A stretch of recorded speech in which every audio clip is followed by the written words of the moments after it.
आज का वीडियो मैं बंगाली में बनाऊंगा क्योंकि कुछ चीजें हिंदी में क्या बोलते मुझे पता नहीं।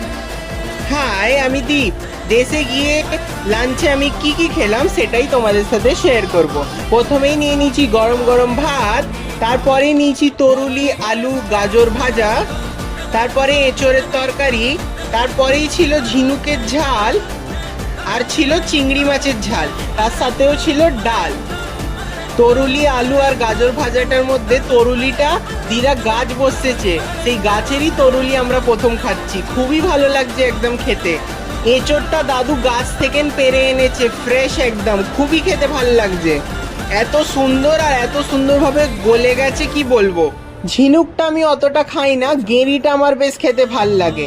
আর চিংড়ি মাছের ঝালটা খেতেও খুবই ভাল লাগছিল। আমার তো এমনিতেই চিংড়ি মাছ খেতে খুবই ভাল লাগে। আশা করছি ভিডিওটা তোমাদের ভালো লেগেছে। ভালো লাগলে একটা লাইক করে দেবে। ততক্ষণের জন্য